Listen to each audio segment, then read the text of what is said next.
నమస్తే, welcome to our channel. నేను పద్మిని. ప్రస్తుతం మనతో పాటు పొలిటికల్ అనలిస్ట్ కృష్ణకుమారి గారు ఉన్నారు. మాట్లాడదాం. మేడం నమస్తే. మేడం నమస్తే.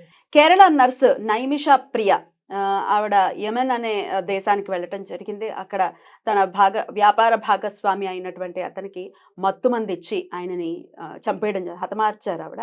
అయితే ఆ కేసు సంచలనంగా మారింది అప్పట్లో. అయితే ఆవిడకి ఎట్టకేలకు ఆ దేశం ఉరిశిక్షను అమలు చేసింది. ఈ 16వ తారీఖే ఆవిడకి ఉరిశిక్ష కూడా పడబోతుంది. అయితే సుప్రీం కోర్టుని ఆశ్రయించింది నైమిష తల్లి. వాటి నుంచి క్షమాభిక్షని కోరుతూ వాళ్ళు సుప్రీం కోర్టుని ఆశ్రయించారు. సుప్రీం కోర్టు కూడా జోక్యం చేసుకుంది. అసలు ఏమిటి నేపథ్యం, అసలు ఏం జరిగింది? అప్పట్లో కూడా చాలా సంచలనం మేడం. ఏమిటి నేపథ్యం? మరి సుప్రీం కోర్టు జోక్యం చేసుకుంది కాబట్టి ఉరిశిక్ష నుంచి ఆవిడ బయటపడే ఆస్కారం ఉందని అనుకోవచ్చా? ఆస్కారం ఉండొచ్చు. కొంచెం సునిశ్చితంగా ఆలోచిస్తే పరిష్కారం దొరుకుతుంది. అసలు విషయం ఏంటంటే, ఇప్పుడు మామూలుగా కేరళ నుంచి కొంచెం ఎక్కువగా గల్ఫ్ కంట్రీస్కి నర్సులుగా ఎక్కువ వెళ్తుంటారు. మన దగ్గర నుంచి తక్కువ, కానీ మన రాష్ట్రాల నుంచి అక్కడి నుంచి చాలా ఎక్కువ మంది వెళ్తారు. అయితే అలా వెళ్ళిన ప్రాసెస్లో ఆమె ఏంటంటే, ఎక్కడో ఉద్యోగాలు చేయడం ఎందుకు, మనమే ఒక సొంత క్లినిక్ పెట్టుకుందాము అని చెప్పి క్లినిక్ పెట్టాలి అని చెప్పి ఆలోచిస్తే, అక్కడ ఉన్న నిబంధనలు ఏంటి అంటే, ఆమెకు ఆల్రెడీ పెళ్ళయింది, ఓ పాప కూడా ఉంది నైమిషాకి. అయితే ఆవిడ హాస్పిటల్ పెట్టాలి అంటే అక్కడ ఆ దేశ పౌరుడు భాగస్వామిగా ఉండాలి అనేది ఒక నిబంధనలు. అలాగే వేరే దేశం ఆవిడ తోటి కలిసి చెయ్యాలి అంటే వాళ్ళు భార్యాభర్తలు అయి ఉండాలి అనేది అక్కడ రూలు. అయితే ఆమె అక్కడ నిబంధనల ప్రకారం పెళ్లి చేసుకుంది అతన్ని. అంటే కాంట్రాక్ట్ పెళ్లి, ఏదో పేపర్ పెళ్లి అంతే, అంటే హాస్పిటల్ పెట్టడం కోసం. అయితే ఏం చేశాడు అతను, హాస్పిటల్ పెట్టారు, బ్రహ్మాండంగా సాగుతుంది, అతను పనిచేస్తున్నాడు, ఆమె పనిచేస్తుంది, ఆమె కావాల్సిన డబ్బులు సంపాదించుకుంటుంది, ఆ డబ్బులు ఇండియాకి పంపించుకుంటుంది, అంతా బాగానే ఉన్న వేళ ఏం జరిగింది అంటే, ఇతను ఆమెని బాగా వేధించడం మొదలెట్టాడు, శారీరకంగాను మానసికంగాను. ఆవిడ పాస్పోర్ట్ తీసి పెట్టేసేసుకున్నాడు తన దగ్గర. పెట్టేసేసుకుని ఇది పేపర్ పెళ్ళి. అయితే అతను తనతో కాపురం చేయమని అతను ఒత్తిడి పెట్టడం మొదలెట్టాడు.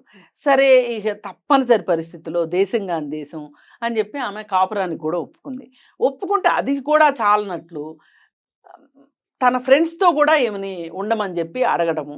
ఆమెని ఆ విధంగా చాలా వేధించాడు. వేధించితే ఇంకా ఆవిడ ఏం చేస్తుంది, నా పాస్పోర్ట్ నాకు ఇచ్చేస్తే నేను వెళ్ళిపోతాను కదా అని చెప్పి ఆ అమ్మాయి చాలా బెగ్ చేసింది. ఒక రకంగా ఎన్ని రకాలుగా అడగాలో అన్ని రకాలుగా అడిగి చూసింది. అయితే ఈ బాధనంతా ఇంకొక కేరళ నుంచి వచ్చిన అమ్మాయితోటి పంచుకుంటే, ఏంటి వాడిచ్చేది పాస్పోర్టు, వాటిలో పాస్పోర్ట్ దొరుకుతుంది కదా మనకి, పాస్పోర్ట్ ఎతుకుదాము, ఎతికి టికెట్ బుక్ చేసేసుకుని నువ్వు దొరికిన వెంటనే బుక్ చేసేసుకుని వెళ్ళిపోదు కానీ అని చెప్తే, అమ్మో వాడు అసలు ఎట్లా అని అంటే, వాడికి మనం నర్సులమే కదా మత్తు ఇంజెక్షన్ ఇద్దాము, వాడు మత్తులోకి వెళ్ళిపోతాడు, అప్పుడు ఇంట్లో వెతికి పాస్పోర్ట్ తీసుకుని నువ్వు వెళ్ళిపోదు కానీ అని చెప్పి ప్లాన్ వేసుకున్నారు. ఆ అమ్మాయి ఈ అమ్మాయి కలిసి ప్లాన్ వేసుకున్నారు. అది ఎగ్జిక్యూట్ చేశారు కూడా. ఆ చేసేటప్పుడు ఈ తొందరలో ఈ కంగారులో ఏం చేశారంటే, అతనికి ఎక్కువ మత్తు ఇచ్చారు. ఎక్కువ మత్తు ఇచ్చేసరికి అతను చనిపోయాడు. చనిపోతే ఈలోపు ఈ అమ్మాయి పాస్పోర్ట్ తీసుకుంది, దొరికింది, ఇంట్లోనే ఉంది, దొరికింది పాస్పోర్ట్. ఆ పాస్పోర్ట్ తీసుకొని బయలుదేరిపోయారు వీళ్ళు. బయలుదేరిపోయిన వాళ్ళు బయలుదేరిపోకుండా, వాడు చచ్చిపోయాడా బతికున్నాడా అంటే వాడు ఎలా ఉన్నాడో చూద్దామని మళ్ళీ వెనక్కి వెళ్ళారు. వెనక్కి వెళ్తే వాడు అప్పుడే కదులుతున్నాడు. చూశాడు వీళ్ళని, చూస్తే ఇంకా చంపేస్తాడు కామన్సు అనుకుని కొట్టేశారా, నరికేశారు వాడిని. అమ్మ బాబోయ్, ఇంత చేసేసారు. చేసేస్తే దొరికిపోయారు. సినిమాలాగా అయింది. ఆ వెళ్ళిపోయిన వాళ్ళు అలాగే ఎయిర్పోర్ట్కి వెళ్ళి ఓ టికెట్ కొనుక్కొని ఇండియాకి ఉండేది. అయితే ఇది కథ.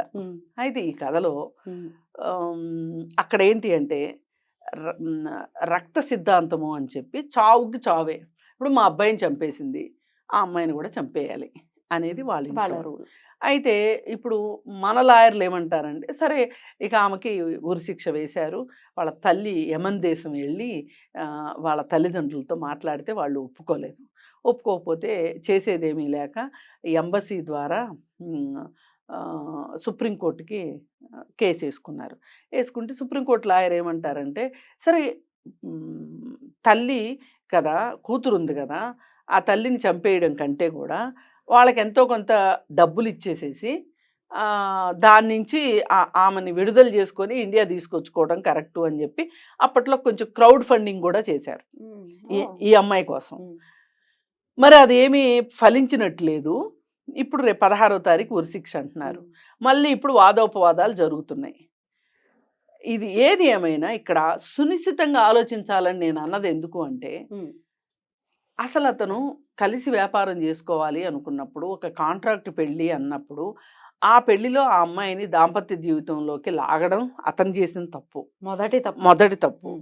అసలు ఈ కాంట్రాక్ట్ మ్యారేజ్ అసలు ముస్లిం పద్ధతి ప్రకారం మ్యారేజ్ కాంట్రాక్టే, ఈజీగా తలాక్ తలాక్ అనుకుంటే అయిపోయింది కదా. కానీ ఈమె కదా చెప్పాలి, ఈమె కొలా చెప్పాలి కదా. చెప్పేసిన మరుక్షణం అక్కడ ఉండటానికి వీల్లేదు, హాస్పిటల్ తీసేయాలి కదా. అందుకోసం అని చెప్పి అతన్ని ఏదో కావాల్సిన డబ్బులు సంపాదించేసుకుని ఇండియా వచ్చేయాలనేది ఆ అమ్మాయి ఉద్దేశం, ఆ అమ్మాయి ప్లాను. కానీ ఆ అమ్మాయిని అలా నిస్సహాయ స్థితిలోకి నెట్టింది ఎవరు? అతను కదా. అలాగే ఆమె పాస్పోర్ట్ తీసుకోవడం అనేది చాలా దారుణమైన విషయం. ఆ అమ్మాయి వెళ్ళిపోతానన్నప్పుడు వెళ్ళిపోనివ్వాలి. కానీ ఆ అమ్మాయిని లైంగికంగా వాడుకుని ఆ అమ్మాయి సంపాదించిన డబ్బుల్ని ఇండియా పంపనివ్వకోకుండా కొన్నాళ్ళు పోయిన తర్వాత, అంటే అతని ఉద్దేశం ఏంటంటే ఈ అమ్మాయి ఒక బానిసలాగా అక్కడ పడి చాకరీ చేసి డబ్బులు సంపాదించాల్సిందే, సంపాదించి ఆ డబ్బులు కూడా నాకే ఉండాల్సింది. ఈ అమ్మాయి పర్మనెంట్గా ఆ దేశంలో నాకు బానిసగా పడి ఉండాల్సిందే, ఇక అమ్మాయికి వేరే ఆప్షన్ లేకుండా చేసేసానని సంబరపడ్డాడు. ఆ సంబరపడమే అతని చావుకు వచ్చింది.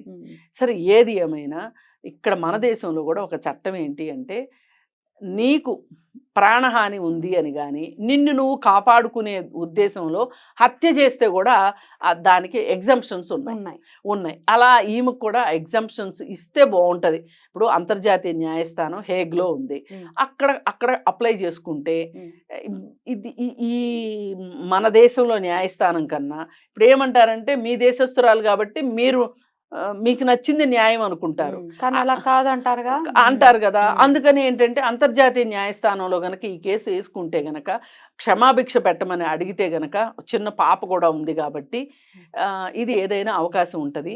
మనలో మాట ఒక పిల్లినైనా గదిలో పెట్టి కొడితే పులి అవుతుంది.